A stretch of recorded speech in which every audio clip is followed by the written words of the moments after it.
ఎవడు అమ్మ కడుపులోంచి వచ్చినప్పుడు కోట్లు తెచ్చావా? ఈ శరీరం విడిచిపెట్టి వెళ్ళిపోయేటప్పుడు కోట్లు పట్టుకెడతావా?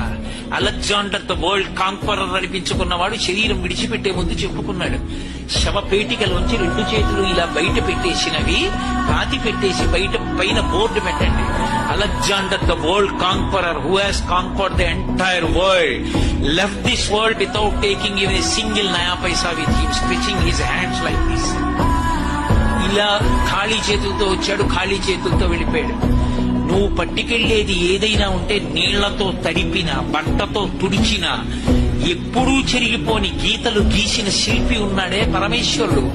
ఆయన్ని జ్ఞాపకం పెట్టుకుని ఆయన చెప్పినట్టు బతికి ధర్మాన్ని పట్టుకున్నవాడున్నాడే, వాడు శాశ్వత కీర్తిగనిస్తాడు. వాడు ఆ వంశంలో పుట్టిన కారణం చేత ఆ వంశం అంతా తరిస్తుంది. ఒక రఘుమహారాజు గారు పుట్టాడు, ఇక్ష్వాకు వంశం రఘువంశమైంది. ఒక్క రామచంద్రమూర్తి పుట్టారు, యుగాలు మారిపోయినా రామచంద్రమూర్తి నామం చెప్పుకుంటూనే ఉన్నాం. ఒక ధర్మరాజు గారు మహానుభావుడు, ఆయన పేరు చెప్తే చాలు పరవశించిపోతాం.